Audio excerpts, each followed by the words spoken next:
Olá, estamos começando mais um Farofa Crítica, um programa onde pensar é o nosso principal ingrediente. A cada programa, intelectuais, ativistas, artistas e outros arteiros comentam sobre temas contemporâneos. Farofa Crítica é uma produção do CELAC em parceria com o Departamento de Jornalismo e Editoração da ECA USP. Acesse o nosso canal www.youtube.com/farofacrítica, inscreva-se e não esqueça de clicar no sininho para receber notificações de novos programas. Toda quinta-feira, na hora do almoço, um novo programa Farofa Crítica. Assista, acesse nosso canal e não esqueça de divulgar também para seus amigos e seus familiares, seus colegas, para a gente aumentar o nosso número de inscritos.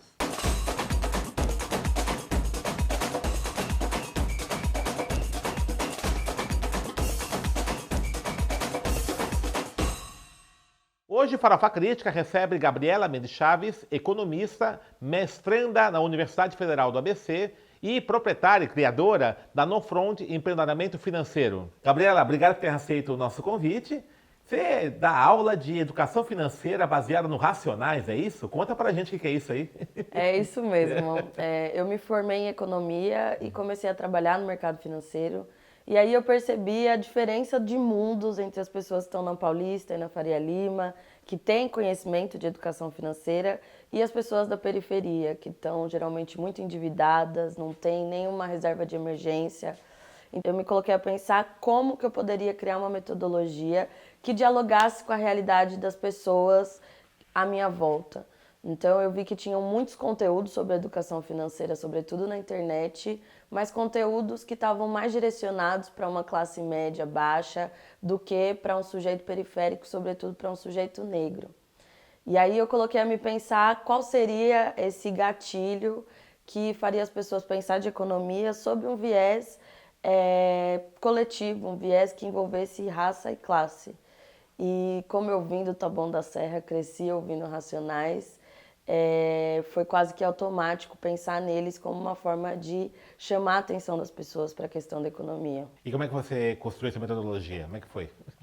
Qual Essa foi qual a metodologia, ideia? ela basicamente consiste nas análises de músicas. Eu entendo que o Racionais ele traz para a gente um diagnóstico político, um diagnóstico sobre o lugar social do negro no Brasil muito importante. E também trata de aspectos econômicos. Então, por exemplo, em Vida Louca Parte 2, quando o Mano Brown fala da alegria do parceiro de poder comprar o azul, o vermelho, o balcão, o espelho, o estoque, a modelo, ele está falando de uma série de processos que o sujeito negro passa quando ele ascende economicamente e tem acesso ao mercado de consumo. Então, essas reflexões elas são muito valiosas para a gente entender as nossas relações com finanças, virar essa chave e pensar numa perspectiva de longo prazo. Então, o Racionais ele traz isso de um jeito muito sofisticado, que faz com que as pessoas se identifiquem e entendam. Às vezes, quando a gente fala de economia, as pessoas, eu não entendo nada de números, não quero saber disso. Mas quando eles veem o Mano Brown, KLJ, o Ed Rock na tela, eles entendem que aquilo dialoga diretamente com a realidade deles. Isso é muito interessante, né, Gabriela? Assim, eu sou minha formação em jornalismo, né?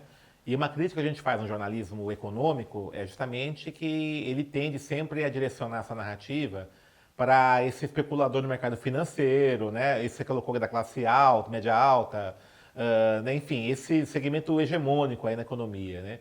E aí, muitas vezes, medidas econômicas tomadas, né, pelo governo, né, pelos poderes aí, que afetam a vida de todos, não são refletidas a partir da perspectiva desses trabalhadores, esses homens e mulheres negras, né, da periferia, como você comentou. Como é que você enxerga isso, né? Por que existe essa tendência da economia, na economia hegemonicamente, se colocar como algo à parte, né, dos sujeitos que da periferia?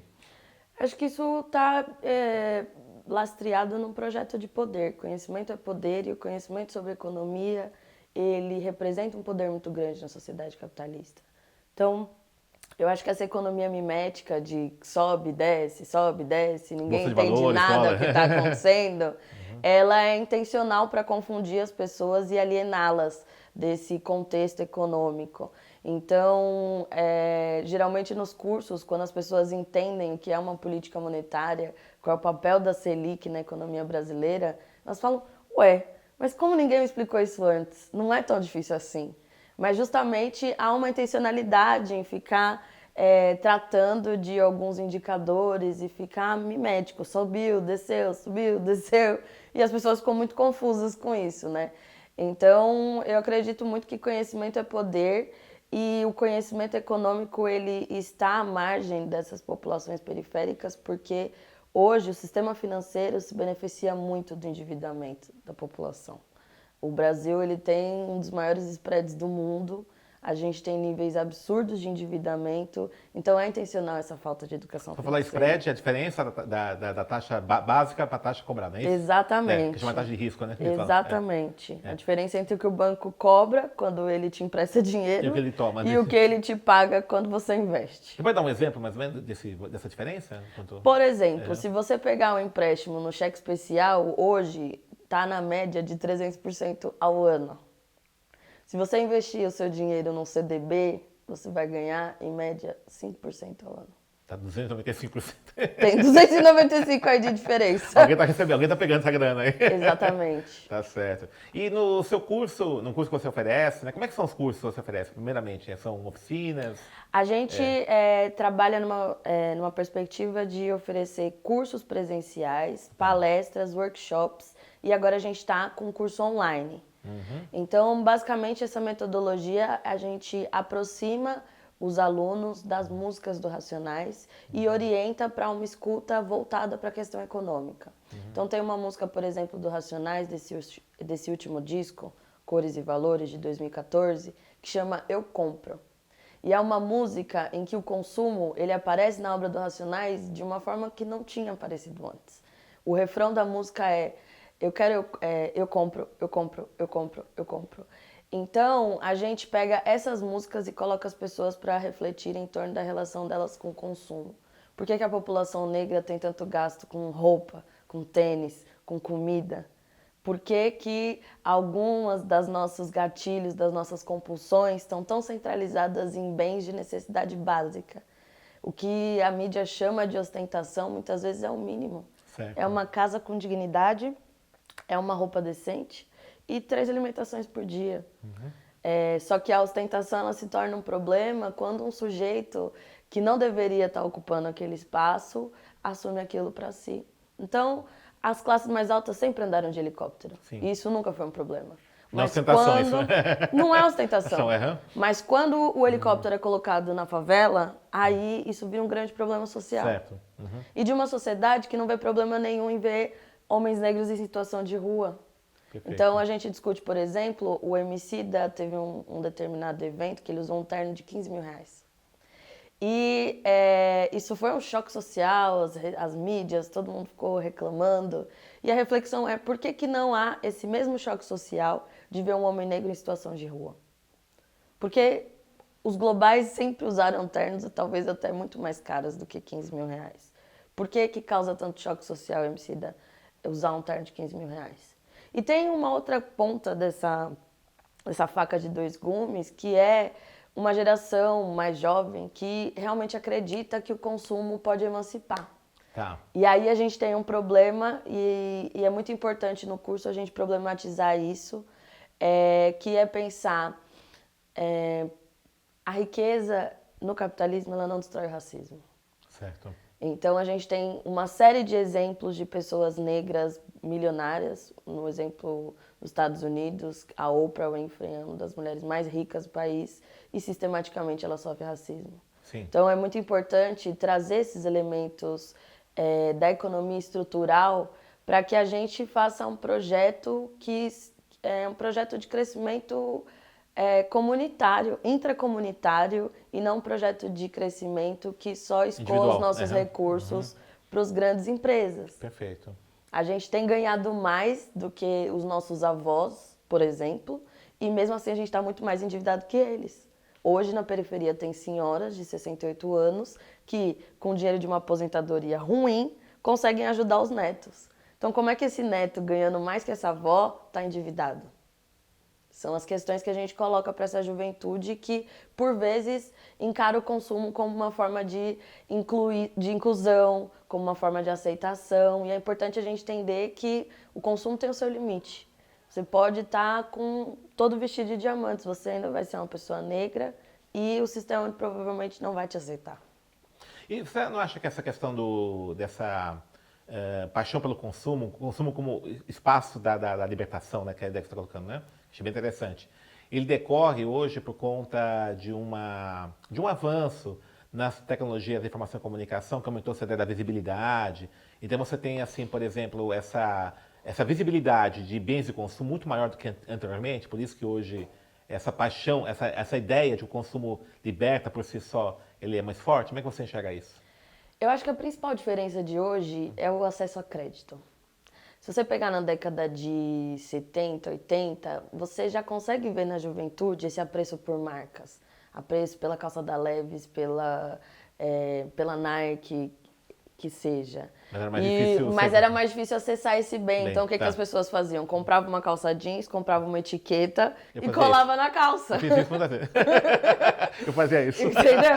Lá no Quadro Imagem tinha um cara que vendia as etiquetas da Leve, dali. Exatamente. Aí minha mãe costurava. Então já tinha esse apreço pelas marcas. Só que hoje a gente tem o cartão de crédito. Hoje em qualquer supermercado você consegue fazer um cartão de crédito. Em qualquer loja você faz um cartão de crédito. Você pode fazer boletos. O crédito está muito mais fácil. A Crefisa, né? Para emprestar dinheiro. Exato. Então, assim, a primeira empresa, na minha opinião, que percebeu isso foi as Casas Bahia. Sim. O cara só quer ter uma geladeira. Ele não vai nem ligar de pagar 5 geladeiras no final. Ele quer ter uma. E o preço dela no varejo é mais caro. Já vi, a Casa Bahia, os produtos são mais caros que qualquer outra loja. Facilita o crediário. Mas eles faturam muito mais crediário. com financiamento Sim, e crediário do que com os produtos em si. A Pernambucanas, por exemplo, é uma empresa que fatura mais com os financiamentos do que com a venda de roupa. Mas porque a pessoa vê muito assim, o valor da prestação não quando está pagando de juros, né? Exatamente. Foi um processo que vem desde a década de 90 que educou a população brasileira a olhar para a parcela e não olhar para o valor total e nem para os juros. Isso é por conta desse poder do mercado financeiro, né? Provavelmente. E qual o perfil do público que acessa seus workshops, suas palestras? Quem que é? Foi muito interessante que eu achei no início que pelo rap eu teria muito mais homens aderindo à metodologia de educação financeira. Mas, na verdade, surpreendentemente, quase 70% do público é composto por mulheres negras. E eu me pus a refletir sobre isso e eu perguntei uma vez para uma dessas mulheres, por que você acha que as mulheres aderem mais do que os homens? E ela me disse assim, Gabi, o que você está ensinando aqui, homem nenhum ensina pra gente. A gente nunca teve acesso a aprender isso. Então isso é muito valioso pra gente. E eu não sei por que os homens não estão aderindo. Talvez sejam questões de machismo, de admitir que tem problemas financeiros e ainda mais admitir que pode aprender sobre dinheiro com uma mulher negra. Mais ainda isso aí. Exato. Perfeito. Mas as mulheres já têm uma tranquilidade muito maior. E são mulheres jovens? Qual é o perfil de faixa etária? A faixa etária varia muito. A gente tem desde mulheres com 21 anos a mulheres com 68. Certo. Tem um caso de uma senhora de 68 anos que fez o curso. E assim, foi um momento muito importante porque tem uma dinâmica que a gente se coloca a pensar metas de futuro. E aí, várias meninas mais novas não conseguiam pensar metas para daqui a 10 anos, como elas iam estar no longo prazo. E aí, essa senhora, ela, com 65 anos, ela contou que ela descobriu que ela não morreu. Não é porque ela se aposentou que a vida acabou. E ela decidiu prestar vestibular com 65 anos, está fazendo uma graduação na USP e metas assim de longo prazo incríveis. Então, pra gente, quanto maior a amplitude geracional, mais ricos se tornam as trocas e os encontros. Acho que a gente acredita muito que não está reinventando a roda, a gente está numa tentativa de resgatar práticas em relação ao dinheiro. Certo. Se você pensar no pós-abolição, há registro de lavadeiras, quitandeiras, senhoras de acarajé, passadeiras que conseguiam se organizar economicamente para comprar alforrias, para, enfim, conseguir fazer um sistema de sobrevivência de uma população que estava à margem no pós-abolição. Então, onde que essa tecnologia social foi parar? Não é possível que tá sumido, né? no século XXI a gente não tenha condições de se financiar, sabe? A gente tem doutores, mestres, a gente tem jornalistas, a gente está em muitos lugares que há 20 anos atrás não era possível. Então, eu acredito que a gente tem que criar essas ferramentas para viabilizar coisas que também não eram possíveis. E você tem, assim, informação de resultados positivos, pessoas que fizeram os seus cursos, aí, seus workshops e tiveram uma mudança significativa? Como é que você tem Sim, assim, uns casos assim? nesse processo de um ano a gente impactou mais de 500 pessoas. E a gente tem uns casos muito legais, assim. Tem pessoas que saíram de um nível de endividamento muito grande e hoje já estão investindo para realizar uma meta de curto prazo, mas também com investimento financeiro de longo prazo. Então, tem uma aluna que estava muito endividada com cartão de crédito, ela estava com 3 cartões de crédito 3 dívidas. comprometidos. E hoje ela já conseguiu quitar esses cartões e está poupando para fazer um intercâmbio em janeiro do ano que vem em Londres. Então, é muito legal essa perspectiva de dar sonhos, né? Às vezes o endividamento acaba com a autoestima das pessoas. E como é que você enxerga a situação no Brasil, na economia do Brasil? Você que é economista, né? Que aí a gente tem uma política econômica muito complicada, né? Destruição do Parque Nacional Industrial, né? Privatização de estatais. Como é que você enxerga essas loucuras aí desse especulador que é o ministro da Fazenda, né? O Paulo Guedes, o Bolsonaro. Que as perspectivas são bastante sombrias, não? Sim, as perspectivas são bem duras. Acho que as medidas econômicas que já foram aprovadas, elas geram impactos que a gente ainda não consegue mensurar. Então, o próprio teto de gastos lá no Sim, da Temer, PEC, né? a gente ainda não tem dimensão do que vai ser isso na educação e na saúde daqui a 10 anos. Porque é aí que esse congelamento vai começar a pegar mais. Certo. Essa reforma trabalhista, a gente já tem visto os efeitos, então as pessoas, o número de pessoas contratadas de forma registrada é cada vez menor. As pessoas estão, enfim, num processo de superexploração muito grande, com 3 empregos. Estava vendo que, enfim, o emprego tal como a gente conhece, ele não vai mais existir, né? E aí entra a reforma da Previdência. Então, as medidas que já foram aprovadas, elas já são alarmantes o suficiente para que a gente se organize, se mobilize em torno de um novo projeto de envelhecimento, assim. Essa figura do senhor aposentado com 65 anos, ela não vai existir. Eu tenho amigos com 30 anos que não têm um registro na carteira. Trabalhou PJ, estagiário a vida toda. Então, é muito importante que a gente se mobilize e tenha atenção com as medidas que estão sendo tomadas, porque isso vai impactar muito o nosso futuro daqui a 20, 30 anos. A gente está falando de uma geração inteira que não vai conseguir se aposentar, se não se mobilizar em torno de uma organização financeira a partir de agora. Não é fácil, ainda mais no nível de endividamento que a gente está, mas é emergencial que a gente se mobilize em torno disso. Eu acho que as mudanças, né, dessa nova direção na economia apontam para uma economia cada vez mais liberal, com um Estado cada vez mais ausente. E assim, a gente já não tem um estado de bem-estar social no Brasil. Sim. Aliás, eu questiono se algum dia nós tivemos, né? Exato. Tivemos alguns lampejos, né? Tivemos alguns flashes isso, e né? esses flashes estão se acabando. Então, é muito importante que a gente, enfim, reflita sobre uma outra cultura e sobre outros dispositivos, assim. Eu acredito muito na organização coletiva. Eu não acho que a saída é o individualismo que se prega. Então, a gente precisa pensar do ponto de vista coletivo e aí pensar nos grupos de mulheres, nos grupos das populações negras, das populações LGBTs. Acho que é fundamental que a gente se una e se articule num momento como esse, que está todo mundo sendo atacado. Muito bem, Gabriela. Agora, estamos encerrando nossa entrevista, o bate-papo está muito bom, né? Mas o tempo é curto, né? Infelizmente. Mas você está convidada já para outros momentos aqui, falar sobre outros temas, né? Ligados à economia e outros assuntos. Faz um merchan do bem aí da Nofron, né? Fala um pouquinho, quem quiser conhecer, site, né? Cursos. Gente, tá no ar o curso online da Nofront. Vocês podem conhecer mais essa metodologia sobre rap em www.nofront.com.br. É uma plataforma EAD super legal, onde a gente consegue tirar dúvidas, fazer chamadas à distância. E foi pensada para aqueles que estão fora do eixo São Paulo e Rio, que é onde a gente atua hoje em dia, e levar esse conhecimento para o maior número de pessoas. Então, assim, é muito importante que a gente tenha compromisso com o futuro. O genocídio, ele tira da gente a perspectiva de se ver envelhecendo e é nossa tarefa retomar uma agenda que envolva agência. A gente precisa ser protagonista da nossa história e se organizar coletivamente e financeiramente. Obrigado, Gabriela. Espero que você retorne aqui pra gente, conversar mais sobre esse assunto, que é muito importante. E sucesso aí para No Front, né? Empoderamento financeiro. Legal. Muito obrigada, viu? Valeu, querida. Voltarei.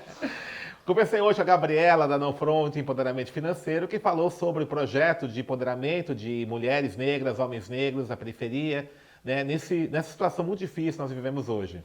Acesse nosso canal youtube.com/farofacrítica, clique no sininho para receber notificações e se inscreva também para a gente fortalecer o nosso canal. E para encerrar, uma frase que é atribuída ao líder argentino Juan Perón, né, embora não haja fontes, né, de qual que é o autor dessa frase, mas ela é muito interessante. Enquanto o salário sobe de escada, os preços sobem de elevador.